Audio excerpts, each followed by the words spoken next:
আজ অনেকদিন পর আপনাদের জন্য আবারও একটি ইরানি মুভির গল্প নিয়ে আসলাম। ইরানি মুভিগুলো কতটা বাস্তবধর্মী হয় তা এখন আপনারা প্রায় সবাই জানেন, কিন্তু আজকের গল্পটির দুটো দিক রয়েছে। প্রথমত, এই গল্পটি যারা দেখছেন ছোট থেকে বড় প্রত্যেকের জন্য খুবই গুরুত্বপূর্ণ কিছু মেসেজ দিয়ে যাবে। আর দ্বিতীয়ত, এই গল্পের প্রতিটি অংশ সত্য, অর্থাৎ পুরো গল্পটি একটি সত্য ঘটনার উপরে নির্মিত। আপনাকে আমি এইটুকু কথা দিতে পারি, গল্পটি আপনার জীবন বদলাবে কিনা জানি না, কিন্তু আপনাকে সতর্ক করবে। তো আর কথা না বাড়িয়ে চলুন মুভির মূল গল্পে যাওয়া যাক। মুভির শুরুতে লেখা ওঠে, পুরো ঘটনাটি একটি সত্য ঘটনার উপরে নির্মিত। গভীর রাত, একটি মেয়ে শহরের পথ দিয়ে হাঁটছে আর সে চ্যাটিং করছে। অপর প্রান্ত থেকে তাকে জিজ্ঞেস করে, নিগিন তুমি কি পৌঁছেছ? নিগিন নামক এই মেয়েটি উত্তর দেয়, হ্যাঁ আমি পৌঁছে গিয়েছি। হঠাৎই পেছন থেকে একটি গাড়ি উচ্চস্বরে গান বাজাতে বাজাতে এসে তার পাশে থামে। নিগিন গাড়িটির জানালার কাছে যায়। ভেতরে থাকা ছেলেটি তাকে বলে, ফাইনালি তুমি এসেছো। নিগিন বলে, তোমার কথার মানে কি? আমি একবারই চলে এসেছি। ছেলেটি একটু হাসি দিয়ে বলে, গাড়িতে ওঠো। তখন নিগিন বলে, তুমি হাসলে কেন? সে অভিমান করে। ছেলেটি তখন গাড়ি থেকে নেমে তার অভিমান ভাঙানোর ট্রাই করতে থাকে। তখন নিগিন হাসি দিয়ে বলে, এবার ঠিক আছে। সে যে গাড়িতে ওঠে। গভীর রাতে তারা দুজন গাড়িতে বসে গল্প করছিল আর চা খাচ্ছিল। এই ছেলেটির নাম ছিল ফরিদ। নিগিন ফরিদকে জিজ্ঞেস করে, আচ্ছা তুমি কোন পর্যন্ত পড়াশোনা করেছো? ইউনিভার্সিটি? ফরিদ বলে, না ইউনিভার্সিটি তো দূরের কথা, আমি হাই স্কুলেও যেতে পারিনি। তখন নিগিন তাচ্ছিল্য করে বলে, এই জন্যই তুমি আমার অনেক কথার মানে বোঝো না। ফরিদ বলে, ইউনিভার্সিটিতে না পড়লে কি শিক্ষিত হওয়া যায় না? তাদেরকে কি অশিক্ষিতই বলতে হবে? নিগিন বলে, বিষয়টা তেমন না, কিন্তু তুমি এই জন্যই আমার কষ্টটা বোঝো না। আমার বাবা মা আমার জীবনটাকে একদম অতিষ্ঠ করে রেখেছে। তারা চায় আমি ভালো একটি পাবলিক ইউনিভার্সিটিতে পড়ি, সারাদিন শুধু পড়া, কিন্তু আমিও তো একটা মানুষ। তখন ফরিদ তাকে বলে, পাবলিক ইউনিভার্সিটিতে চান্স না পেলে প্রাইভেট ইউনিভার্সিটিতে পড়বে, প্রবলেম কোথায়? নিগিন তার ছেলের হাসি দিয়ে বলে, আমি কোনো রিস্ক কিড না, আমার পরিবারও অতটা ধনী না, আমাদের অপশন একটাই, সরকারিভাবে পড়া। কিন্তু আজ আমি বড্ড খুশি, আজ আমি একদমই স্বাধীন। আমি তোমার সাথে চলে যাচ্ছি। বাবা মার আমাকে কখনোই পড়ার জন্য চাপ দিতে পারবে না। আমি এখন থেকে আমার জীবনটাকে স্বাধীনভাবে উপভোগ করব। তখন অন্যদিকে ফরিদ কার সাথে যেন ফোনে চ্যাটিং করেই যাচ্ছে। নিগিন তখন বলে, তুমি আমার কোনো কথায় অ্যাটেনশন দিচ্ছ না। ফরিদ বলে, আমি শুনছি। কিন্তু তখনই নিগিন লুকিং গ্লাসে লক্ষ্য করে তাদের ঠিক পেছনে একটি গাড়ি এসে থেমেছে। সে খুবই উদ্বিগ্ন হয়ে পড়ে। নিগিন বলে, ওরা কারা? ফরিদ উত্তর দেয়, চিন্তা করো না, ওরা আমার পরিচিত। নিগিন বলে, এখন গভীর রাত আর এখানে তো কারো আসারও কথা না, কি হচ্ছে এসব? ফরিদ বলে, তুমি গাড়িতে বসো, আমি কথা বলে আসছি। এটা বলে সে বের হয়। কিন্তু নিগিন খুবই ঘাবড়ে গিয়েছে, তার গলা একদম শুকিয়ে গিয়েছে। আর ফরিদ যে পেছনের গাড়িতে কার সাথে যেন কথা বলছে। নিগিন ধীরে ধীরে বুঝে যাচ্ছে বিষয়টা। ওই গাড়ির লোকটি একটি মুখোশ পরে। তখনই নিগিন গাড়ি থেকে নেমে দৌড় দিতে চায়, কিন্তু সাথে সাথেই সে মাথা ঘুরিয়ে মাটিতে পড়ে যায়। চায়ের কাপটি পাশেই পড়ে থাকে। দৃশ্য পরিবর্তন হয়। এখান থেকে ঘটনা চলে আসে অন্য একটি পরিবারের কাছে। একজন মা তার সন্তানদের স্কুলে দিতে যাচ্ছেন। বড় মেয়ে নিডা মাকে বলছে, মা তুমি এখানে গাড়ি রাখো, তুমি আমার স্কুলের সামনে যাবে না। মা উত্তর দেন, তুমি আমাকে গাড়ি চালাতে দাও। নিডা জোরাজোরি করে। মা তখন কষে ব্রেক করে আর বলে, তুমি কি চাও বলো তো? নিডা বলে, তুমি আমার সাথে ঝগড়া কেন করছো? মা উত্তর দেয়, আমি তোমার সাথে ঝগড়া করছি না, আমি তোমার সাথে কমফোর্টেবল হবার চেষ্টা করছি। নিডা বলে, তুমি আমাকে আমার মতো থাকতে দিলেই আমি কমফোর্টেবল থাকি। মা বলেন, তোমার কথা শুনে মনে হচ্ছে তোমাকে আমরা পরাধীন করে রেখেছি। নিডা উত্তর দেয়, মনে হচ্ছে না, আমি এই বিষয়টা শিওর। তখন নিডার ছোট বোন চিৎকার করে বলে, প্লিজ তোমরা ঝগড়া থামাও। নিডা গাড়ি থেকে নামে আর সে স্কুলের দিকে হাঁটতে থাকে, কিন্তু তার মা এখনো যায়নি। তাই সে রাগান্বিতভাবে মাকে ইশারা করে চলে যেতে। স্কুল শুরুর ঘন্টা বেজে যায়। সবাই অ্যাসেম্বলি লাইনে দাঁড়িয়ে আছে। প্রধান শিক্ষিকা সবার উদ্দেশ্যে বক্তব্য দিচ্ছেন। তিনি বলেন, গত বছর আমাদের স্কুল থেকে নিডা এবং রাজিয়া ম্যাথ অলিম্পিয়াডের ফাইনালে গিয়েছিল, কিন্তু আনফরচুনেটলি তারা জিততে পারেনি। আর মাত্র কয়েকদিন পরে আবারও সেই ম্যাথ অলিম্পিয়াড। আমি চাই তোমরা সবাই অংশগ্রহণ করো। তখন লাইনের শেষ প্রান্ত থেকে একটি মেয়ে হাত তোলে। এই মেয়েটির নাম মাশা। সে জিজ্ঞেস করে, ম্যাম এটা অংশগ্রহণ করা কি বাধ্যতামূলক? শিক্ষিকা উত্তর দেয়, না, তবে এর মাধ্যমে তোমরা তোমাদের স্কিল টেস্ট করতে পারবে। এবার 11th ক্লাসের স্টুডেন্টদের জন্য একটি ভালো খবর দেই। তোমরা যদি কেউ এই প্রতিযোগিতার প্রথম হও আর গোল্ড মেডেল জেতো, তাহলে তোমাদের ইউনিভার্সিটির ভর্তি পরীক্ষা দেওয়ার দরকার হবে না, তোমরা সরাসরি ভর্তি হবার সুযোগ পাবে। আর এবার তোমাদের একটি খারাপ খবর দেই। তখন সেই মেয়েটি মাশা আবারও বলে ওঠে, ম্যাম দিনের শুরুতে খারাপ খবরটা না দিলে হয় না? মাশার সামনে দাঁড়িয়ে থাকা তার বেস্ট ফ্রেন্ড মরিয়ামও বলে, ম্যাম এটা স্কুল শেষ হলেই দিবেন। প্রধান শিক্ষিকা কিছুটা রেগে যান। তিনি বলেন, তোমরা দুজন এখানে আসো, আমি তোমাদেরকে সবকিছু বুঝিয়ে বলছি। মাসা সরি বলে। তখন প্রধান শিক্ষিকা বলতে শুরু করেন, তোমরা যদি কেউ এই এক্সামে চিটিং করার চেষ্টা করো তাহলে তোমাদের জন্য কঠিন শাস্তি রয়েছে। তখন আবারও সেই মাসা পেছন থেকে বলে ওঠে, ম্যাডাম যদি ধরা না পড়ি তাহলে কি হবে? ম্যাম এবার বিরক্তই হচ্ছেন। তিনি বলেন, অ্যাসেম্বলি শেষে তুমি আমার সাথে দেখা করো, আমি তোমাকে সব বুঝিয়ে বলবো। মাসা এবার ভয় পেয়ে ম্যামকে সরি বলে। দৃশ্য এখান থেকে চলে আসে ক্লাসরুমে। মাসা আর মারিয়াম দুই বেস্ট ফ্রেন্ড সবাইকে শাসাচ্ছে, তোমরা ম্যাম আসলে বলবে আজকে তোমরা হোমওয়ার্ক করোনি, আর এগুলো অনেক কঠিন ছিল। এই দুই বান্ধবী আসলে অনেকটা গুন্ডি টাইপের। ক্লাসের বাকি মেয়েরা তাদের কম বেশি ভয় পায়। তারা জিজ্ঞেস করে, তোমরা কি কেউ হোমওয়ার্ক এনেছো? রাজিয়া হাত তোলে। তখন দুই বান্ধবী বলে, ওটা তোমার ব্যাগেই রেখো, ম্যামকে বলার দরকার নেই। তারা অন্য স্টুডেন্টদেরও শাসাচ্ছে যেন তাদের কথার বাইরে কেউ কিছু না করে। এরই মধ্যে দরজায় দাঁড়িয়ে থাকা তাদের বান্ধবী সিগন্যাল দেয়, ম্যাম এদিকেই আসছে। সবাই দ্রুত যেয়ে নিজ নিজ জায়গায় বসে পড়ে। ম্যাম ঢোকা মাত্র সবাই সালাম দেয়। ম্যাম যে বোর্ড মুছতে মুছতে বলেন, তোমরা তোমাদের হোমওয়ার্ক বের করো। তখন পেছন থেকে সবাই একসাথে বলতে শুরু করে, ম্যাম হোমওয়ার্ক অনেক কঠিন ছিল, আমাদের আরো এক সপ্তাহ সময় দিন। সবাই চিৎকার চেঁচামেচি করছে। ম্যাম সবাইকে থামিয়ে দেয় আর নিডাকে জিজ্ঞেস করে, নিডা হোমওয়ার্কে আসলেই কঠিন ছিল? নিডা কাউকে ভয় পায় না। সে বলে, ম্যাম না, হোমওয়ার্ক মোটেও কঠিন ছিল না, আর ক্লাসে অনেকেই হোমওয়ার্ক করেছে। একটু দূরে বসে থাকা মাসা তাকে ধীর গলায় শাসাচ্ছে, তোমার মুখটা এখন বন্ধ করো। ম্যাম এবার খুব রাগান্বিত কণ্ঠে সবাইকে জিজ্ঞেস করেন, তোমরা আসলেই কি কেউ হোমওয়ার্ক করোনি? যদি না করে থাকো তাহলে সবাই হোমওয়ার্কের খাতা বের করো। এবার ভয় ভেঙে প্রথমে রাজিয়া হাত তোলে। সে ম্যামকে ডাক দিয়ে বলে, ম্যাম আমি হোমওয়ার্ক করেছি। এরপর একে একে অনেকেই হাত তোলে। মাসা বুঝতে পারে তারা ধরা পড়ে গিয়েছে, আর ম্যামও বুঝে যান এই কাজ আসলে কে কে করেছে। তিনি মাসা আর মরিয়ামকে উদ্দেশ্য করে বলেন, তাহলে হোমওয়ার্ক কঠিন ছিল শুধুমাত্র তোমাদের দুজনের জন্য, আর এটা হবারই কথা। মাসা আর মরিয়াম খুবই লজ্জা পায়। ম্যাম বোর্ডে একটি অঙ্ক লিখছিলেন। তারপর তিনি বলেন, এটা সলভ করতে পারবে কে? রাজি আর নিডা দুজনেই হাত তোলে। ম্যাম নিডাকে ডাক দেয়। নিডা বোর্ডে ম্যাথটা সলভ করছিল। সবাই বোর্ডের দিকে তাকিয়ে আছে। ম্যাথ শেষ হয়। ম্যাম সবাইকে বলে হাততালি দিতে, আর তারপর তিনি বলেন, এই ম্যাথে একটা ভুল রয়েছে, কেউ কি পারবে সেটা সলভ করতে? রাজিয়া হাত তোলে।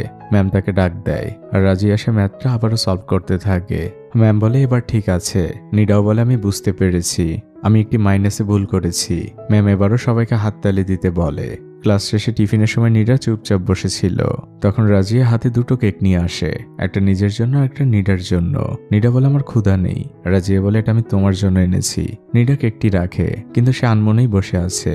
রাজিয়া নিডাকে বলে, তোমাকে একটা প্রশ্ন করি, সবাই তো ম্যাথ অনেক ভয় পায়, কিন্তু তুমি এত ভালো পারো কিভাবে?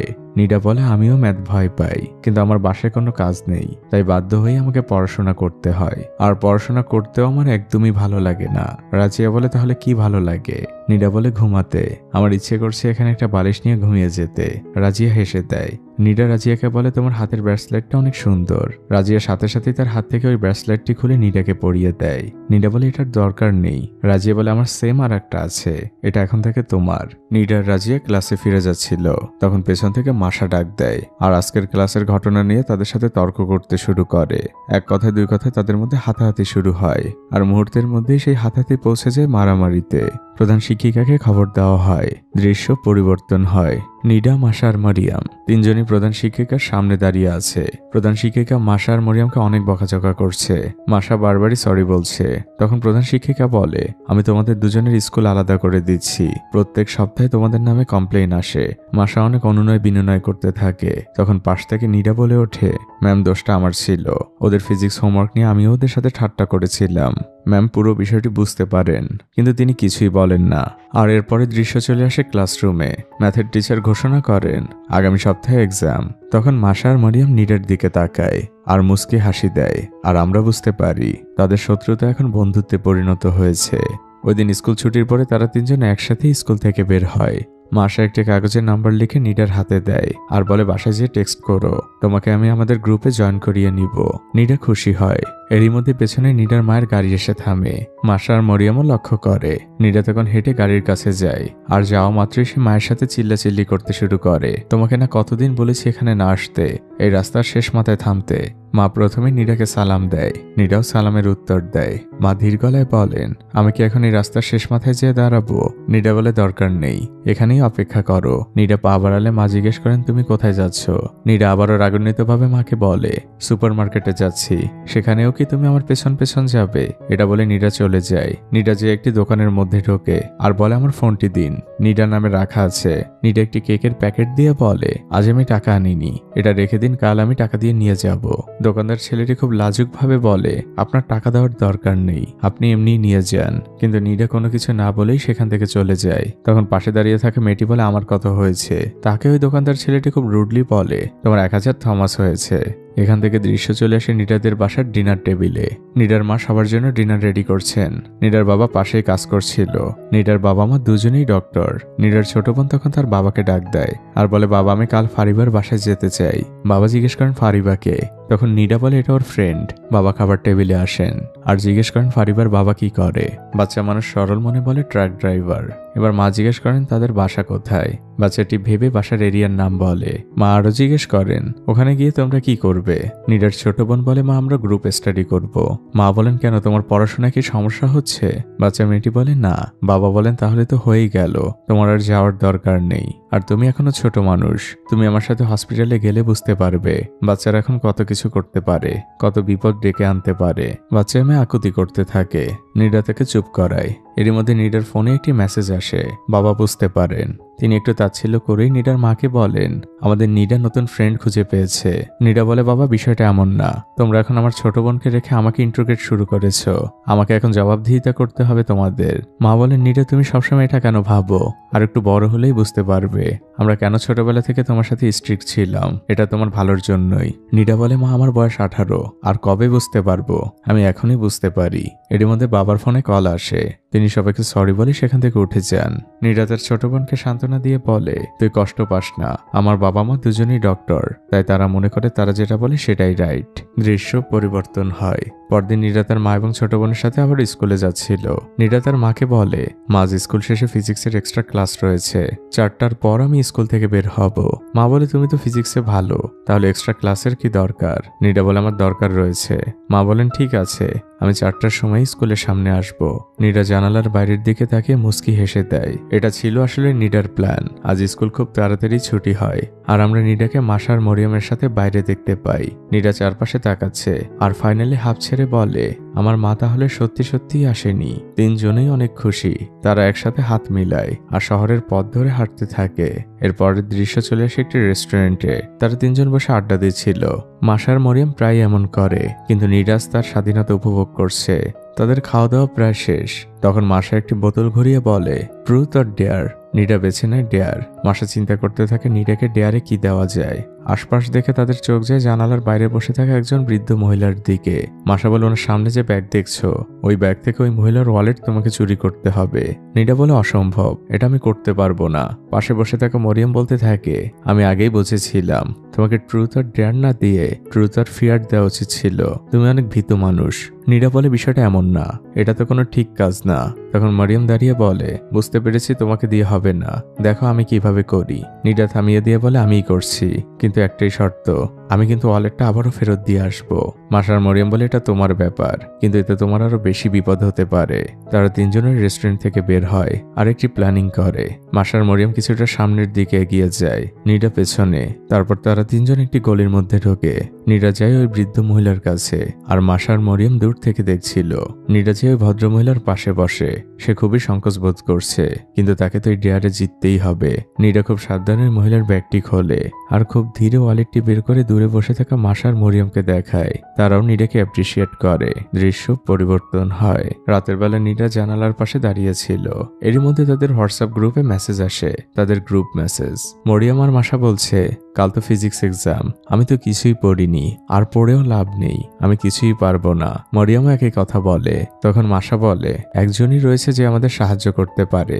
নীরা স্মাইল ইমোজি দেয় আর সে লিখে দেয় কালকে শুধু তোমাদের একটাই কাজ, তোমরা খাতায় কিছুই লিখবে না। এখান থেকে দৃশ্য চলে আসে পরদিন এক্সাম হলে। এক্সাম শুরু হতে আর মাত্র কিছু সময় বাকি। নীরা মাসার মরিয়মকে ইশারা করে আর বোঝায় সবকিছুই ঠিকঠাক আছে। এক্সাম পেপার দেওয়া শেষে ম্যাডাম ঘোষণা করেন এখন থেকে তোমাদের সময় শুরু হচ্ছে, তোমাদের সময় 1 ঘন্টা। সবাই আনসার করতে ব্যস্ত হয়ে যায়। শুধুমাত্র মাসা আর মরিয়াম চুপচাপই সময় কাটাচ্ছে। অন্যদিকে নিডা খুব ভেবে ভেবে প্রশ্নের উত্তরগুলো লিখছে। সে খুবই চিন্তিত। অন্যদিকে সময় এগিয়েই চলেছে। প্রায় 40 মিনিট পার হয়ে গিয়েছে। নিডা মরিয়ামকে ইশারা করে। ম্যাম এক্সাম হলেই হাসছিলেন। তখন মরিয়াম উঠে দাঁড়ায় আর বলে, ম্যাম আমি খাতা জমা দিতে যাচ্ছি। সে নিডার পাশে এসে খাতা অদল বদল করে আর ডেস্কে যে নিজের নাম লিখে জমা দিয়ে দেয়। মরিয়াম মনে মনে অনেক খুশি। এত ভালো এক্সাম সে কখনোই দেয়নি। সে বাইরে যেয়ে হাঁপ ছেড়ে বাঁচে। কিন্তু এদিকে মাসার এক্সাম এখনো বাকি। সে তো খাতায় কিছুই লেখেনি। এদিকে সময়ও পার হয়ে যাচ্ছে। নিডা তাকে কয়েকবারই ইশারা করে। মাসা একবার চেষ্টাও করতে যায়, কিন্তু তখনই ম্যাম ওয়ার্নিং দেয়, তোমরা নিজ নিজ খাতায় লক্ষ্য করো। মাসা বুঝতে পারছে না সে কিভাবে ম্যামের চোখ ফাঁকি দিবে।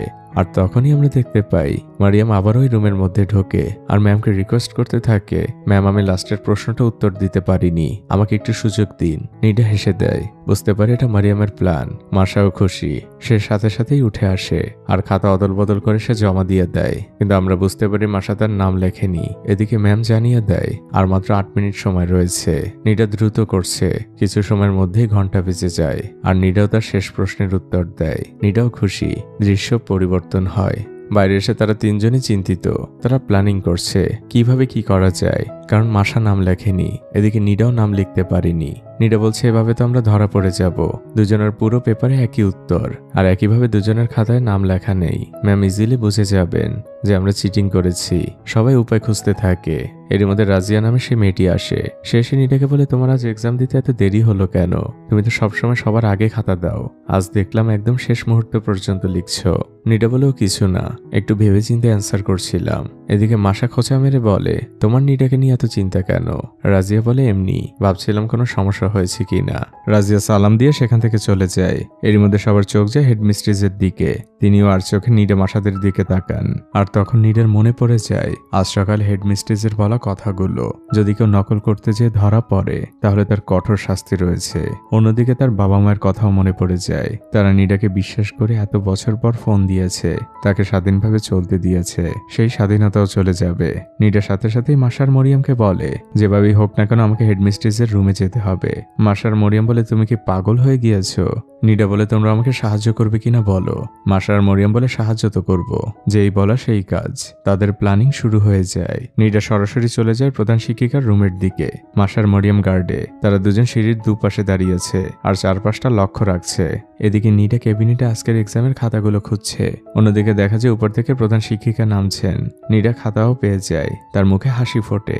অন্যদিকে মাসার মরিয়াম বুঝতে পারছে না কি করবে। তখন উপস্থিত বুদ্ধিমতে তারা দুজন দৌড়ে ম্যামের কাছে যায় আর একজন আরেকজনের নামে বিচার দিতে থাকে যে ম্যামও আমার টাকা নিয়েছে। ম্যাম বুঝতে পারছেন না যে বিচারটা আসলে কিসের। দুজনেই শুধু বক বক করেই যাচ্ছে। এটা তো তাদের প্ল্যান। ভেতরে থাকা নিডাও বুঝে যায়। সে যে লুকিয়ে পড়ে। তখন প্রধান শিক্ষিকাকে পেছন থেকে আরেকজন শিক্ষিকা ডাক দেয়। এদিকে আজ যে শিক্ষিকা তাদের এক্সাম নিয়েছে তিনি হেডমিস্ট্রেসের রুমে ঢোকেন। নিডা তখন টেবিলের নিচে লুকিয়ে আছে। তিনি ওই খাতাগুলো নিতে এসেছেন আর সেই সাথে তিনি ফোনে কথা বলছেন। এই শিক্ষিকা আগামী 5 দিন ছুটি নিয়েছে। আজ সন্ধ্যায় সে তার হাজবেন্ডের সাথে ঘুরতে যাবে। নিডা সবকিছুই শোনে আর সেই শিক্ষিকা চলে গেলে সে আবারও ওই ক্যাবিনেটের কাছে যায়। কিন্তু ততক্ষণে দেরি হয়ে গিয়েছে। নিডার মাথায় তখন বুদ্ধি আসে। সে শিক্ষকদের ফাইল থেকে ওই ম্যামের বাসার ঠিকানা নেয়। এখান থেকে দৃশ্য চলে আসে নিডাদের বাসায়। সবাই একসাথে বসে রাতের ডিনার করছিল, কিন্তু নিডা ব্যস্ত ছিল চ্যাটিং এ। সে মাসার মরিয়ামের সেই গ্রুপে কথা বলছে। তারা আজকের বিষয়টা নিয়ে খুবই চিন্তিত। তারা অনেক কিছুই চিন্তা করছে। আর নিডার এই চ্যাটিং আর অন্যমনস্কতা পরিবারের বাকি সবাই লক্ষ্য করছিল। বাবা একবার জিজ্ঞেসও করেন, তোমাকে এত চিন্তিত কেন মনে হচ্ছে? নিডা বাবার কথায় তেমন কোনো পাত্তা দেয় না। তখন মাও জিজ্ঞেস করেন। নিডা চ্যাটিং করেই যাচ্ছে। বাবা মায়ের কথায় কোনো পাত্তা নেই। এদিকে সে মাসার মরিয়ামের সাথে আলোচনা করছে তাকে যেভাবে হোক না কেন এই বিপদ থেকে উদ্ধার পেতে হবে। নিডা মাসার মরিয়ামকে বলে, ম্যাম তো ছুটিতে যাচ্ছে, আমরা আজ রাতেই তার বাসায় যাই আর আমাদের এক্সাম পেপার কারেকশন করি। মাসার মরিয়াম দুজনে বলে, তুমি কি পাগল হয়ে গিয়েছো? এক্সামে ফেল করা ভালো, কিন্তু পুলিশে যেতে চাই না। নিডা বলে, ভয় পাচ্ছ? আপনাদের মনে আছে মরিয়ামও ঠিক একইভাবে কথা বলেছিল, কিন্তু আজ আর নিডার খোঁজা মারায় কোনো কাজ হয় না। মরিয়াম কোনোভাবেই যাবে না। এদিকে নিডার বাবা মা দুজনেই বুঝতে পারছেন কিছু একটা চলছে। বাবা আবারও জিজ্ঞেস করেন। নিডা রেগে যায়। তখন বাবাও রেগে যান। বলেন, খাবার টেবিলে তুমি কেন ফোন নিয়ে এসেছো? নীরা বলে আমি কি একাই আনি, তুমিও তো আনো, 24 ঘন্টায় তো ফোনে কথা বলো। দুই বাবা আর মেয়ে ঝগড়া করতে থাকে। মা তাদের থামানোর চেষ্টা করেন। ছোট বোনটিও ভয়ে উঠে যেতে চায়, মা তাকে বসান। এদিকে চ্যাটিং এর মধ্যে মরিয়ম জানিয়ে দেয়, নীরা এই বিষয়টি ভুলে যাও, যা হবার হবে। নীরার মনটা ভীষণ খারাপ হয়ে যায়। সে সেখান থেকে উঠে চলে যায়। পরিবারের বাকি সদস্যদেরও মনটা ভীষণ খারাপ হয়ে যায়। তারাও একে একে চুপচাপ উঠে যায়। নীরাতের রুমে এসে মাথা নিচু করে শুয়ে থাকে। ঠিক তখনই তাদের গ্রুপে মেসেজ আসে। মাসা নীরাকে বলে আই এম সো সরি, আমি বুঝতে পারছি তোমার সমস্যাটা, আর আমি তোমার সাথে যেতেও রাজি, কিন্তু তুমি প্লিজ মরিয়মকে কিছু বলবে না, তুমি আমাকে অ্যাড্রেসটা দাও। নীরার মনটাও খুশি হয়ে যায়। অপর প্রান্ত থেকে মাসা জানায়, আমি 1 ঘন্টার মধ্যে পৌঁছে যাচ্ছি, তুমি এই বাসার সামনে আমার জন্য ওয়েট করবে। এর মধ্যে নীরার ছোট বোন আসে নীরার কাছে হোমওয়ার্ক করতে। আর পরের দৃশ্যে দেখা যায় নীরা চুপি চুপি বাসা থেকে বেরিয়ে যাচ্ছে। সে একটি ট্যাক্সি নিয়ে সেই ঠিকানা অনুযায়ী ম্যামের বাসার সামনে আসে। চারদিকে ঘুটঘুটে অন্ধকার। সে চারপাশে তাকাচ্ছে, কিন্তু এখনো সে মাসাকে দেখতে পায়নি। কিন্তু তখনই আমরা পেছন থেকে দেখতে পাই কোনো এক ছায়ামূর্তি তার পেছন থেকে চলে গেল। আর নীরা যখন সেদিকে তাকায়, তার সামনে মুখোশ পরে একজন লোক দাঁড়িয়ে আছে। নীরা ভয় পেয়ে যায়। সে পেছনের দিকে যেতে চায়। তখন আমরা পেছনে আরেকজনকে ছুরি হাতে দেখতে পাই। দৃশ্য চলে আসে 2 দিন পরে। নীরাদের স্কুলে পুলিশের গাড়ি এসেছে। একজন ম্যাম এসে নীরাদের ক্লাসরুম থেকে মাসার মরিয়মকে ডাকে। পুলিশ অফিসার এই ভদ্র মহিলা মূলত মাসার মরিয়মকে কিছু প্রশ্ন করতে এসেছেন। তিনি জিজ্ঞেস করেন, তোমরা কি জানো তোমাদের ক্লোজ ফ্রেন্ড নীরা কেন স্কুলে আসে না? মাসা বলে, ম্যাম আমি কয়েকবার কলও দিয়েছি, কিন্তু আমার ফোন পিক করেনি। অফিসার জানান, তোমাদের ফ্রেন্ড 2 দিন ধরে মিসিং। ও তোমাদের ক্লোজ ফ্রেন্ড ছিল, তাই তোমাদেরকে এমন কিছু মনে হয় যেটা আমাকে জানানো উচিত। মাসা ভেবে বলে, না ম্যাম, এমন কিছু তো ঘটেনি। অফিসার বলে, ঠিক আছে, তোমরা ক্লাসরুমে যাও, পরবর্তীতে দরকার হলে আবারও ডাকবো। আর এখান থেকে দৃশ্য চলে আসে একটি ঘোড়শালে, অর্থাৎ যেখানে ঘোড়া লালন পালন করা হয়। কয়েকটি ছেলে বসে আড্ডা দিচ্ছিল, আর সেই সাথে ফুটবল ম্যাচ দেখছিল। এই ছেলেগুলোর মধ্যে সেই ছেলেটিও রয়েছে যাকে আমরা মুভির একদম শুরুতে দেখেছিলাম, ফরিদ। ফরিদের নিগিনের সাথে ঘটে যাওয়া সেই কাহিনীর এখনো কোনো মিল খুঁজে পাননি আপনারা। ধীরে ধীরেই আপনাদের সামনে সব পরিষ্কার হবে। এখানে সবাই মিলে মূলত এখানে বসে জুয়া খেলছিল। তারা ফুটবল ম্যাচে বাজি লাগিয়েছে এবং সেটা তারা জিতেও যায়। এরপরে ছেলেগুলো দেখা করতে আসে খলিল নামক এক গ্যাংস্টারের সাথে। আর এই লম্বাটে মুখওয়ালা ছেলেটির নাম হচ্ছে নাদির। সে খলিলকে বোঝাচ্ছে, আমি এইমাত্রই ফুটবল গেমে 1 মিলিয়ন থমাস জিতলাম। এখানে জেতাটা খুবই সহজ, আর ইনকামটা অনেক সহজ। আপনি যদি আমাদের কিছু টাকা ধার দিতেন, আমরা 1 সপ্তাহে আপনাকে দ্বিগুণ করে ফেরত দিতাম, আর আমাদেরও লাভ থাকতো। গ্যাংস্টার খলিল বলে, ঠিক আছে, তোমরা আমার অফিসে দেখা করো। সে এরিয়ার খুবই প্রভাবশালী ব্যক্তি। পরবর্তী দৃশ্যে দেখা যায় নাদির সে ঘোষালে গিয়েছে টাকা আনতে। সে 20 মিলিয়ন থমাস ধার নেয়। আর পরবর্তী দৃশ্যে আরেকটি টুইস্ট। এই ছেলেটিকে নিশ্চয়ই আপনারা চিনেছেন। নীরাদের স্কুলের পাশের দোকানে সেই ছেলেটি, যার কাছে সবাই মোবাইল জমা রেখে আসে। এই ছেলেটির নাম হচ্ছে হামিদ। সে হচ্ছে নাদিরেরই ছোট ভাই। সে বাইরে থেকে খাবার নিয়ে আসে, কিন্তু হামিদের মনটা ভীষণ খারাপ। আর অন্যদিকে নাদির তো ব্যস্ত জুয়া খেলায়। ফরিদ নামক সেই ছেলেটি নাদিরকে জিজ্ঞেস করে, তুমি এই খেলায় কত টাকা জুয়া লাগিয়েছো? নাদির প্রথমে কিছু বলে না। সে টাই ব্রেকার দেখছিল আর ইয়েস করছিল, কিন্তু পরবর্তী সে গেমটি হেরে যায়। ফরিদ জিজ্ঞেস করে, কত টাকা হারলে? নাদির বলে, পুরোটাই, 20 মিলিয়ন থমাস। ফরিদ খুবই রেগে যায়। সে বলে, এই টাকা আমরা খলিলকে কিভাবে শোধ করব? দুজনের মধ্যে ঝগড়া শুরু হয়ে যায়। আর পরবর্তী দৃশ্যে আমরা দেখতে পাই খলিল নাদিরের কাছে এসেছে টাকা ফেরত নিতে। নাদির তাকে বোঝাচ্ছে, ওয়েবসাইটটি ক্লোজ হয়ে গিয়েছে, আমি ম্যাচটি জিতেছিলাম। কিন্তু খলিল তাতে এক্সকিউজ শুনতে রাজি না। সে লাভ সহ তার টাকা চায়। খলিল বুঝতে পারছে নাদির তার সাথে ফ্রড করেছে। সে এবং তার লোকজন নাদিরকে ভীষণ মারে আর 1 সপ্তাহ টাইম দিয়ে সেখান থেকে চলে যায়। আহত নাদির ফরিদকে ফোন দেয় আর জিজ্ঞেস করে, তোমার কি সেই মেয়েটির সাথে দেখা করার ডেট ফিক্স হয়েছে? আজ রাতেই দেখা করার ব্যবস্থা করো। আর এখান থেকে মুভির দৃশ্য চলে আসে সেই মুভির শুরুর দৃশ্যে। নিগিনকে অনলাইনে প্রেমের জেলে ফাঁসিয়ে সেদিন ফরিদ নিয়ে এসেছিল। নাদির ফরিদকে জিজ্ঞেস করে, মেয়েটি কি চা খেয়েছে? ফরিদ বলে, হ্যাঁ, কিছুক্ষণের মধ্যেই অজ্ঞান হয়ে যাবে। তারা দুজন গাড়ি থেকে বের হয়। আর নিগিন যখন পালানোর জন্য গাড়ি থেকে নামে, সে চোখে সবকিছুই ঝাপসা দেখতে থাকে আর সে মাটিতে পড়ে যায়, যেটা আমরা মুভির শুরুতেই দেখেছিলাম। আর এখান থেকে দৃশ্য চলে আসে একটি প্রত্যন্ত এরিয়ার ঘোষালে। আমরা নাদিরকে দেখতে পাই। ফরিদ তার কাছে আসে আর জানায় নিগিনের বাবা টাকাগুলো জমা করে দিয়েছে। এখন সেটা কি করব? আমি কি খলিলের অ্যাকাউন্টে সরাসরি পৌঁছে দিব? নাদির বলে, কোনো দরকার নেই। ফরিদ বলে, তুমি কি করতে যাচ্ছ? তুমি কি ওই টাকা দিয়ে আবারও জুয়া খেলবে? নাদির বলে, এছাড়া কি করার আছে? খলিলকে যদি সব টাকা দিয়ে দেই, আমাদের জন্য কি থাকবে? তার থেকে বরং টাকাটাকে ডাবল করি। ফরিদ খুবই রেগে যায়। সে বলে, তোমার এই জুয়া লোভের জন্য একদিন তুমি মরবে। ফরিদ সেখান থেকে চলে যায়। এখান থেকে দৃশ্য চলে আসে সেই দোকানে। মাসা আর মরিয়ম তাদের ফোন জমা দিবে, তাই তারা ফোনটি দোকানের সামনে বসিয়ে আনলক করে, যেটা সিসি ক্যামেরায় দেখছিল হামিদের বড় ভাই নাদির। মাসা মরিয়ম ফোন জমা দিয়ে সেখান থেকে চলে যায়, আর সবাই চলে যাওয়ার পরে নাদির সিসি ক্যামেরার ফুটেজ চেক করতে থাকে। মাসা তো দোকানের সামনে বসে ফোন আনলক করেছিল, সে সেই প্যাটার্নটি দেখে। পেছন থেকে হামিদ বারবারই জিজ্ঞেস করে, তুমি কি দেখছো? তখন নাদির বলে, ওই মেয়েটির ফোন কোনটি। সে ডেস্কের দিকে যায়। হামিদ তাকে বাধা দেওয়ার অনেক চেষ্টা করে, কিন্তু কোনো লাভ হয় না। নাদির ফোনটি বের করে আর ফোনটি আনলক করে। হামিদ তার বড় ভাইকে বারবারই বলছে, এটা আমার ব্যবসা, তুমি এটা করতে পারো না। তুমি জুয়া খেলতে খেলতে এতটাই পাগল হয়ে গিয়েছো যে তোমার সকল হিতাহিত জ্ঞান ভুলে যাচ্ছ। নাদির তার ছোট ভাইকে ঝাড়ি দিয়ে থামায় আর ফোন আনলক করে মাসার ফোনের হোয়াটসঅ্যাপ তার ফোনে ইনস্টল করতে থাকে। হোয়াটসঅ্যাপের সকল ডেটা সে তার ফোনে নিয়ে যায়। হামিদ তার বড় ভাইকে বাধা দেওয়ার সর্বোচ্চ চেষ্টা করে, কিন্তু শেষমেশ কোনো লাভ হয় না। আর এখান থেকে ঘটনা চলে আসে সেই প্রত্যন্ত এরিয়ার ঘোষালে। নাদির সেই হোয়াটসঅ্যাপ গ্রুপে চ্যাটিং করছে। নাদির সেই হোয়াটসঅ্যাপ গ্রুপে মাসা হয়ে চ্যাটিং করছে। ছোট ভাই হামিদ সবার রাতের খাবার হিসেবে রুটি নিয়ে এসেছে, কিন্তু তার মনটা ভীষণ খারাপ। সে একটি রুটি নিয়ে যায় বন্দি থাকা নিগিনের কাছে, যার হাত পা মুখ সবই বাঁধা। হামিদ মুখ খুলে দিলে নিগিন তাকে অনুরোধ করে, আমাকে প্লিজ যেতে দিন, বাসায় আমার বাবা মা অনেক চিন্তা করছে।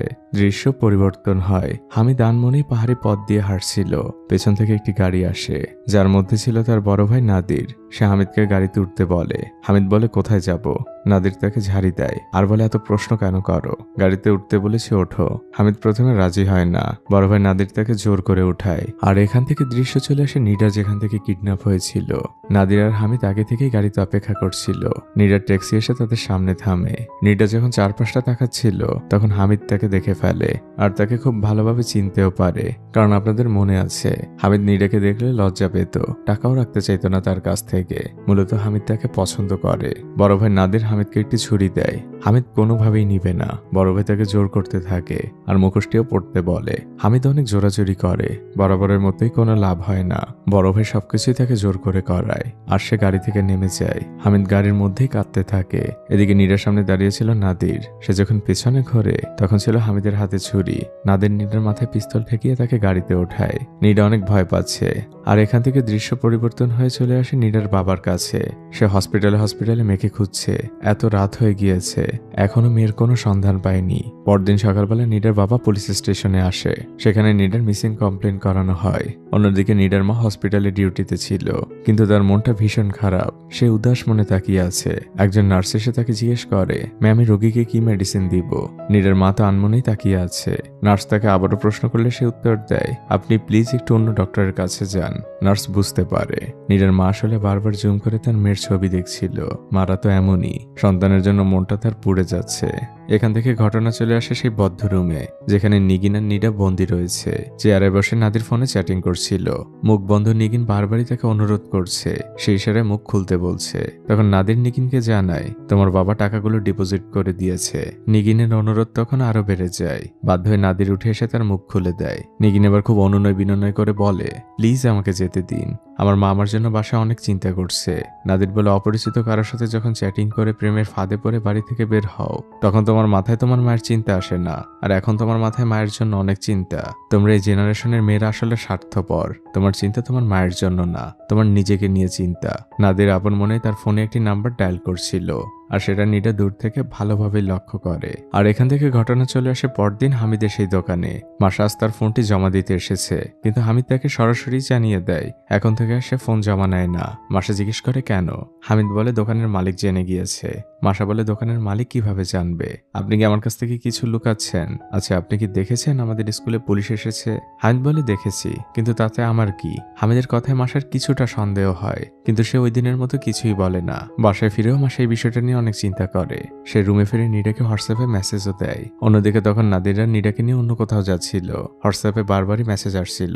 নাদির গাড়ি থামায় আর নিডার কাছে চিৎকার করে পাসওয়ার্ড জানতে চায়। নিডা ভয় পাচ্ছে। নাদির তাকে ফোর্স করলে নিডা তার ফোনের পাসওয়ার্ড বলে দেয়। নাদির সকল মেসেজ ডিলিট করে দেয়। মাসা কিছুই বুঝতে পারছে না যে আসলে হচ্ছেটা কি। নিডাকে তো সে অনলাইনে দেখতে পাচ্ছে। পরমুহূর্তে সে নিডাকে কলও দেয়, কিন্তু এতক্ষণে তো ফোনটিকে বন্ধ করে দেওয়া হয়েছে। পরদিন মাসা যখন ক্লাসে যায়, নিডার চেয়ারটা তখনও ফাঁকা ছিল। সে মরিয়মকে জিজ্ঞেস করে, নিডাকে হোয়াটসঅ্যাপে অনলাইনে দেখলাম, ও কি তোকে কোনো মেসেজ করেছে? মরিয়ম বলে না। নিডা স্কুল শেষে এক জায়গায় বসে বসে সবকিছু নিয়ে ভাবছিল। সে আবারও হামিদের দোকানে যায় আর তাকে আবারও জিজ্ঞাসাবাদ শুরু করে। সে হামিদকে এটাও বলে, আমি কিন্তু পুলিশের কাছে যাব। তখন হামিদ তাকে ভয় দেখায়। সে বলে, তোমার গ্যালারির সকল পার্সোনাল ছবি আমার কাছে রয়েছে, আর এছাড়া আরো অনেক সেন্সিটিভ জিনিস রয়েছে। আর এটাও তোমাকে বলি, নিডার সাথে হোয়াটসঅ্যাপে সর্বশেষ তোমার সাথেই কথা হয়েছে। যদি পুলিশকে তুমি কিছু বলো, আমি তোমাকেই ফাঁসিয়ে দিব। মাসা চিন্তায় পড়ে যায়। দৃশ্য পরিবর্তন হয়। রাতের বেলা আমরা পুলিশের গাড়ির সাইরেন শুনতে পাই। মাসা ব্যালকনিতে দাঁড়িয়ে চিন্তা করছিল। তখনই তার মা তাকে ডাকতে আসে। মাসা বলে, মা আমি এখন খাবো না, আমাকে প্লিজ একা থাকতে দাও। মাসার মা বলে, পুলিশ এসেছে, তোর সাথে কথা বলবে। মাসার চোখগুলো বড় বড় হয়ে যায়। আর এখান থেকে ঘটনা চলে যায় আর একটু ব্যাকে। যেদিন নিডা বাসা থেকে বের হয়েছিল, সে তার বোনকে সবকিছুই বলেছিল। আর তার ছোট বোন এটাও জানতো নিডা আসলে মাসার সাথেই দেখা করতে যাচ্ছে। নিডা তার বোনের কাছে হেল্প চেয়েছিল 1 ঘন্টা তার মাকে ব্যস্ত রাখার জন্য, আর সে তার কাজ শেষ করে 1 ঘন্টার মধ্যেই ফিরে আসবে। ওই দিন তার বোন তার কথাই শুনেছিল, আর নিডা চুপচাপ বাসা থেকে বের হয়েছিল। এদিকে নিডার বাবা এখনো তার মেয়েকে খুঁজে ফিরছেন। তিনি মরিয়মের বাসায় এসেছেন যদি কোনো একটু ইনফরমেশন পাওয়া যায়, কিন্তু মরিয়ম জানায় সে কিছুই জানে না। এর মধ্যে নিডার বাবার ফোনে একটি মেসেজ আসে। সে মেসেজটি ওপেন করে, একটি ভিডিও, যেটা মুহূর্তেই বাবাকে নিস্তব্ধ করে দেয়। আর সে বুঝে যায় নিডা কিডন্যাপ হয়েছে। আর একজন বাবার এই সময়ের অবস্থাটা কেমন হতে পারে শুধুমাত্র ওই বাবাই জানেন। আর এটা সম্পূর্ণ সত্য একটি ঘটনা, যার প্রতিটা মুহূর্ত সত্য। বাসায় নিডার মা এবং ছোট বোন এখনো খুবই চিন্তিত। বাবা চুপচাপ বাসায় ঢোকেন আর চেয়ারে বসে পড়েন। নিডার মা এসে তার পাশে বসে। বাবা শুধু তার ফোনটা এগিয়ে দেন। নিডার মাও ভিডিওটা দেখে, তার চোখ বেয়েও শুধু পানি পড়ছে। তখন ছোট বোন এসে সামনে দাঁড়ায় আর বলে, আমার কিছু বলার আছে। আমি জানি ওই দিন রাতে নিডা কোথায় গিয়েছিল। দৃশ্য এখান থেকে চলে আসে মাসার বাসার নিচে। সেই পুলিশ অফিসার এসেছে। সে মাসাকে বলে, তোমার নিশ্চয়ই মনে আছে আমি নিডার বিষয়ে তোমাকে জিজ্ঞেস করেছিলাম। আমি তোমাদের স্কুলে গিয়েছিলাম। মাসা অল্প করে মাথা নাড়ে। অফিসার জানে এখন তোমার সাথে আমার আরো বেশ কিছু বিষয়ে কথা রয়েছে। এর পরের দৃশ্য চলে আসে মাসার বাড়ির ভেতরে। পুলিশ অফিসার মাসাকে কিছু প্রশ্ন করছেন। তোমার বাবা কোথায়? মাসা কাঁদতে কাঁদতে বলে, আমার বাবা মায়ের অনেক আগেই ডিভোর্স হয়ে গিয়েছে, আমি আমার মায়ের সাথে থাকি। অফিসার জিজ্ঞেস করেন, তোমার মা কি জানে যে তোমার বান্ধবী নিডা কয়েকদিন ধরে মিসিং? মাসা বলে, না। অফিসার বলে, নিডা মিসিং হওয়ার আগে সর্বশেষ তোমার সাথেই কথা হয়েছে, কিন্তু তুমি ওই দিন আমাকে সবকিছু লুকিয়েছো। তুমি জানো তোমার বান্ধবী এখন কতটা বিপদে রয়েছে। দেখো এখন আমাকে সবকিছু খুলে বলো, তোমার ভয় পাওয়ার কিছু নেই। তুমি যা যা জানো সবকিছুই আমাকে বলবে। দৃশ্য এখান থেকে চলে আসে সেই দোকানে। পুলিশ এখানে হামিদের বিষয়ে খোঁজ খবর নিতে এসেছে। তখন দোকানের মালিক সেখানে ছিল। হাসে বলে, হামিদ তো রাতে ডিউটি করে না। পুলিশরা তার বায়োডাটা নেয়, হামিদের বাড়ির লোকেশনও নেয়। আর এর পরের দৃশ্যে দেখা যায় পুরো একটি সোয়াট টিম প্রস্তুতি নিয়ে বেরিয়ে পড়ছে। তারা সকল ধরনের প্রস্তুতি নিয়েছে। তারা হামিদকে খুঁজতে যাচ্ছে। আর সবকিছু পুলিশ হেডকোয়ার্টার থেকে মনিটর করা হচ্ছিল। একজন পুলিশের প্রধান কর্মকর্তাকে জানায়, স্যার আমাদের কাছে কিছু ভিডিও এসেছে। এর কয়েকদিন আগে নিগিন নামক একটি মেয়ে নিখোঁজ হয়েছে। তার কিডন্যাপাররাও সেম। আর এই রেকর্ডিংটা নিগিনের বাবা করেছিল যখন কিডন্যাপারের সাথে তার কথোপকথন হচ্ছিল।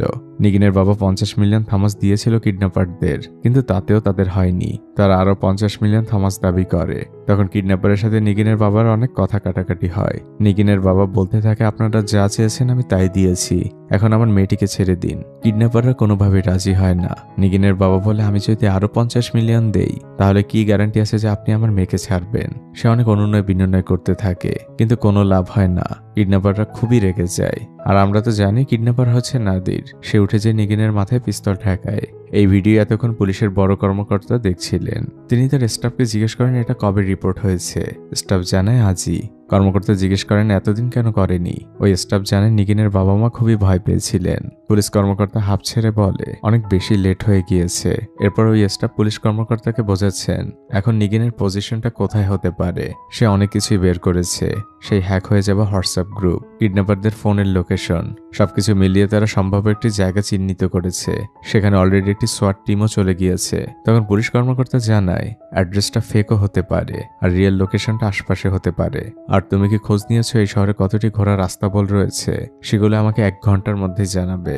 এটা বলে পুলিশ কর্মকর্তা দ্রুত সেখান থেকে বেরিয়ে যান। অন্যদিকে দেখা যায় সেই সোয়াট টিম লোকেশনে পৌঁছে গিয়েছে। তারা খুব নীরবে পুরো এলাকাটা ধীরে ধীরে ঘিরে ফেলছে। তাদের দেখে চারপাশে কুকুর ডাকছে। কিন্তু সোয়াট টিম নীরবেই এগিয়ে চলেছে। কিন্তু পুলিশের গাড়ির লাল আলোতে তার ঘুম ভেঙে যায়। সে জানালা দিয়ে দেখতে পায় পুরো এরিয়াটা পুলিশে ঘিরে ফেলছে। তার আর বুঝতে কিছু বাকি থাকে না। সে দ্রুত রেডি হয়ে যায় আর জানালা থেকেই পালিয়ে যায়। এদিকে সোয়াট টিম এখনো কাউকে ধরতে পারেনি। তারা পাশের একটি বাসায় এসেছে আর হামিদের বর্ণনা দিয়ে বলে, আপনি কি বলতে পারেন ওরা কোথায় থাকে? হামিদের কার্লি চুলের কথা শুনে লোকটি চিনতে পারে। সে হাতের ইশারায় দেখিয়ে দেয় ও রাতে ওখানেই ঘুমায়। সোয়াট টিম সেখানে যায়, কিন্তু ততক্ষণে তো হামিদ পালিয়ে গিয়েছে। এদিকে দৃশ্য চলে আসে স্থানীয় থানায়। সেই পুলিশ কর্মকর্তা সেখানে এসেছে। নিডার বাবা আগে থেকেই সেখানে দাঁড়িয়েছিল। তিনি বারবার জিজ্ঞেস করছেন, আপনারা কি আমার মেয়ের কোনো খোঁজ পেয়েছেন? পুলিশ জানান, আপনি চিন্তা করবেন না, আমরা অপরাধীদের আইডেন্টিফাই করেছি, কিন্তু আমাদের আরো বেশ কিছুটা সময়ের প্রয়োজন। আপনি আমার সাথে ভেতরে আসুন, আপনারও কিছু কাজ বাকি রয়েছে। অন্যদিকে দেখা যায় হামিদ প্রাণপণে দৌড়াচ্ছে। এদিকে সেই পুলিশ স্টেশনের মধ্যে কিডন্যাপারদের সাথে ভিডিও কলে কথোপকথনের আয়োজন করা হয়েছে। নিডার বাবা কথা বলছেন, কিন্তু কিডন্যাপাররা এখনো বুঝতে পারেনি যে নিডার বাবার চারপাশ পুলিশ দিয়ে ঘেরা। কিডন্যাপার অর্থাৎ নাদির নিডার বাবাকে কয়েকবারই সতর্ক করে, আপনি যদি কোনো চালাকি করার চেষ্টা করেন তাহলে নিডার অবস্থা হবে নিগিনের মতো। নিডার বাবা বলে, আমি আপনার সব কথা শুনবো। আপনি আমার কাছে 100 মিলিয়ন থমাস চেয়েছেন, আমি দিতে রাজি হয়েছি, কিন্তু আমাকে নিশ্চয়তা দিতে হবে এই টাকা দেবার পরে আমি আমার মেয়েকে ফেরত পাবো।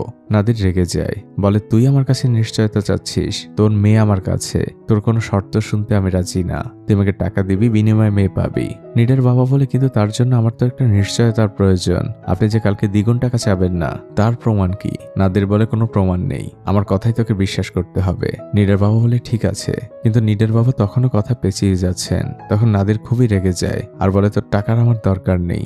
সে উঠে পিস্তল নিয়ে নিডার কাছে যায় আর তার মাথায় বন্দুক তাক করে। নিডার বাবা তখন খুবই অনুনয় বিনয় করে। পুলিশরা বলে ডাবল টাকা অফার করতে। নিডার বাবার সাথে সাথেই বলে, আমি আপনাকে 200 মিলিয়ন থমাস দিব, আপনি প্লিজ এখন শান্ত হন। নাদির তখন বন্দুক নামিয়ে বলে, এই তো একজন বাবার মতো কথা বলেছেন, এখন আপনার সাথে কথা বলা যায়। এই ভিডিও কলের মধ্যে হঠাৎ করে আমরা বাইরে থেকে হামিদের কথা শুনতে পাই। সে নাদিরের নাম ধরে চিৎকার করে ডাকছে। নাদির দ্রুত এসে ভিডিও কলটি অফ করে দেয়। হামিদ হাঁপাতে হাঁপাতে বলে, নাদির, আমরা এক্সপোজ হয়ে গিয়েছি, পুলিশ আমাদের পরিচয় পেয়ে গিয়েছে, চারপাশে শত শত পুলিশ। নাদির খুবই রেগে যায়। সে বলে, এটা কিভাবে হলো? তুই নিশ্চয়ই করেছিস। হামিদ বলে, আমি যদি করতাম তাহলে আমি এখানে হতাম না। নাদির বুঝতে পারছে না সে কি করবে, তার মাথা কাজ করছে না। সে খুবই রেগে যায়। সে এসে আবারও ল্যাপটপের ওয়েবক্যাম অন করে। এবার তার মুখে আর কোনো মুখোশ নেই। সে নিডার বাবার সাথে চিৎকার চেঁচামেচি করছে, এগুলো সবই তোর প্ল্যান, তুই পুলিশ পাঠিয়েছিস। নিডার বাবা বারবার অনুনয় বিনয় করছে, আমি এর কিছুই জানি না, আমাদের ডিলটা আগের জায়গায় আছে, আমি আপনাকে 200 মিলিয়ন থমাসই দিব। নাদির রেগে যে বলে, রাখ তোর টাকা, তোকে আমি জিততে দিব না, এই খেলায় তুই হারবি। নাদির পিস্তল নিয়ে নিডার কাছে যায়। নিডার বাবা বারবার অনুরোধ করছে, কিন্তু নাদির কোনো কথাই শুনবে না। সে নিডার কপালে পিস্তল ঠেকায়। আর ঠিক তখনই হামিদ একটি ভারী বস্তু দিয়ে নাদিরের মাথার পেছনে আঘাত করে। নাদির সাথে সাথে মাটিতে পড়ে যায়। তখন পাশে দাঁড়িয়ে থাকা ফরিদ নাদিরের পাশে বসে আর হামিদকে বলতে থাকে, তুই এটা কি করলি? তাদের দুজনের মধ্যে ধস্তাধস্তি শুরু হয়। ল্যাপটপের ক্যামেরা বন্ধ হয়ে যায় ঠিকই, কিন্তু তখনও শব্দ শোনা যাচ্ছিল। আর ঠিক তখন হঠাৎই একটি গুলির শব্দ হয়। চারদিকে নিস্তব্ধতা। নিডার বাবা শুধু আল্লাহর নাম বলে চিৎকার করে ওঠে। এদিকে পুলিশ কন্ট্রোল রুম থেকে সোয়াট টিমকে জানানো হয়, আপনারা কি কোনো গুলির শব্দ পেয়েছেন? সোয়াট টিম জানায়, পেয়েছি, তবে স্পষ্ট না। তখন কন্ট্রোল রুম থেকে লোকেশন দেওয়া হয় কোথায় সাসপেক্ট থাকতে পারে। অন্যদিকে বাইরে তখন ফজরের আজান শুরু হয়েছে। নিডার বাবা বেঞ্চের উপরে অবচেতন মনে বসে আছেন, তার চোখেরও পলক পড়ছে না। পুলিশ অফিসার নামাজ আদায় করে নেন। তখন তার ওয়াকিটকিতে খবর আসে কিডন্যাপাররা ধরা পড়েছে। পুলিশ অফিসার তখন খুশি মনে যে নিডার বাবাকে জানান কিডন্যাপাররা ধরা পড়েছে, কিন্তু নিডার বাবার কোনো রেসপন্স নেই। পুলিশ অফিসার বলে, আপনি খুশি হননি? নিডার বাবা ফোনটি বাড়িয়ে দেন আর যে দৃশ্যটা দেখা যায়, নিডার শুয়ে আছে আর তার চারপাশটা রক্তে ভেসে যাচ্ছে। আর এখান থেকে দৃশ্য চলে আসে সেই অপারেশনটা যেভাবে হয়েছিল। সোয়াট টিম সেই ঘোড়ার রাস্তাবল পুরো ঘিরে ফেলেছিল। তারা একে একে সবাইকে গ্রেপ্তার করে, কয়েকজনই রক্তাক্ত। আর নিগিন নামক সেই মেয়েটি আগেই মারা গিয়েছে, কিন্তু ওয়াকিটকিতে জানানো হয় নিডাকে এখনো পাওয়া যায়নি। কিন্তু তখন একজন পুলিশ সদস্য খুঁজে পান কিছু একটা। তিনি বুঝে যান অনেক কিছুই। ঘটনা চলে আসে ফ্ল্যাশব্যাকে। নিডা সেই কিডন্যাপের পুরো গল্প, সেই কিডন্যাপ শুরু হওয়া থেকে শেষ পর্যন্ত আর সেখানে আমরা বুঝতে পারি নিডা নিজের মুখের বাঁধনটা খুলে ফেলেছিল। আপনাদের মনে আছে রাজিয়া তাকে একটি ব্রেসলেট গিফট করেছিল, সে সেটিকে ইউজ করে নিজেকে মুক্ত করেছিল। আর যখন সেই মারামারি চলছিল হামিদ তাকে বাঁচানোর চেষ্টা করে, আর হামিদের গুলিতেই বাকি দুজন আহত হয়। এদিকে পুলিশের গাড়ির সারি যখন সেখানে ঢুকছিল আমরা হামিদ আর নিডাকে সেখানে দেখতে পাই। সে নিডাকে নিয়ে লুকিয়ে আছে। আপনারা তো জানেনই হামিদ সেই প্রথম থেকেই নিডাকে পছন্দ করে। আর হামিদ আরো একটি কাজ করেছে, নিডার বাবার ফোনে যে ছবিটি পাঠানো হয়েছিল সে নিডাকে দিয়ে ইচ্ছে করেই ছবিটি তুলিয়েছে, যাতে পৃথিবীর কাছে মনে হয় নিডা মারা গিয়েছে। আর এখান থেকে দৃশ্য চলে আসে পরদিন সকালে। একটি পুরনো বাড়ির ফ্লোরে নিডা পড়ে আছে, আর তার পাশে হামিদ চুপচাপ বসে আছে। নিডার চোখ ধীরে ধীরে খুলছে, সে চারপাশে তাকায় আর পাশে হামিদকে দেখতে পায়। নিডা চুপচাপ উঠে বসে। হামিদ শান্ত গলায় জানায়, এটা আমার বাবার বাড়ি, আমি অনেকদিন ধরেই এখানে আসতে চাচ্ছিলাম। আমি তোমাকে এখান থেকে নিয়ে অনেক দূরে চলে যাব, যেখানে থাকবে শুধু তুমি আর আমি, আর তোমার পরিবারের কাছেও এখন তুমি মৃত। নিডা বলে, আমি আপনার কথার কোনো মানে বুঝতে পারছি না। হামিদ ভাঙা ভাঙা গলায় বলে, আমি তোমাকে ভালোবাসি, তুমি কি যাবে আমার সাথে? নিডা কাঁদতে কাঁদতে বলে, আপনি সাহায্য না করলে আমি হয়তো এখন বেঁচেই থাকতাম না। আপনাকে ধন্যবাদ, আমি যাব আপনার সাথে, কিন্তু আপনি কি আমার হাতের বাঁধনটা খুলে দিবেন? হামিদ খুশি মনে নিডার হাতের বাঁধন খুলে দেয়। আর ঠিক তখনই নিডার হাতের কাছে একটি চায়ের কেটলি ছিল, সেটা দিয়ে সে হামিদের মাথায় আঘাত করে। হামিদ সাথে সাথেই মেঝেতে পড়ে যায়। নিডা দৌড়ে ঘর থেকে বের হতে চায়, কিন্তু মূল দরজা লক। সে চারপাশে চাবি খুঁজতে থাকে। কিছুক্ষণ খোঁজাখুঁজির পর সে চাবি পেয়েও যায় ঠিকই, কিন্তু দরজা খোলার আগ মুহূর্তে হামিদ উঠে যায়। সে দরজার পাশে একটি গুলি করে। নীরা ভয় কাঁপছে আর বলছে, আপনি আমাকে আরেকটি সুযোগ দিন। হামিদ বলে, না, আমি জানতাম তুমি এমন করবে। আমি প্রথমে তোমাকে মারবো, তারপর আমি নিজে মরে যাব। নীরা অনুরোধ করে, আপনি প্লিজ শেষবারের মতো সুযোগ দিন। তখন হামিদ লক্ষ্য করে তার গলায় সবুজ লেজার রশ্মি, আর আমরা দেখতে পাই 4-5টা সোয়াট টিম ঘিরে ফেলেছে। মুহূর্তের মধ্যে পুলিশরা ঘরের মধ্যে ঢুকে পড়ে। হামিদকে ধরে ফেলা হয়। সেই মহিলা পুলিশ অফিসারও ঘরে ঢোকে। সে নিডাকে সেফলি ঘর থেকে বের করে নিয়ে আসে। বাইরে দাঁড়িয়ে থাকা গাড়িতে বসানো হয় নিডাকে। আরেকজন পুলিশ অফিসার এসে সেই ব্রেসলেটটি নিডাকে ফেরত দেয়। নিডার মুখে হাসি ফোটে। ঠিক অন্যদিকে হামিদকে চোখ বন্ধ করে গাড়িতে ঢোকানো হচ্ছে। দুটো গাড়ি দুদিকে চলে যায়। নিডা 4 দিনের বন্দি দশা থেকে মুক্ত হয়। আর পরদিন সকালবেলা নিডা তার স্বাভাবিক জীবনে ফিরে আসে। সে তার বন্ধুদের সাথে একসাথে স্কুলের পথে রওনা হয়। এদিকে নিডার বাবা ফোনে বলছেন, আগামীকাল আমি ডে অফ নিয়েছি, মেয়েদের নিয়ে ঘুরতে যাব। এখন থেকে সপ্তাহে অন্তত একটা দিন আমার মেয়েদের জন্য থাকবে। অন্যদিকে নিডার ছোট বোন স্কুলে যাওয়ার জন্য বের হয়েছে। সে খুশি মনে এসে মায়ের পাশে বসে। আর নিডা প্রায় 1 সপ্তাহ পর আবার স্কুলের গেট দিয়ে ভিতরে প্রবেশ করলো। সে 4-5টা মুগ্ধ হয়ে দেখছে।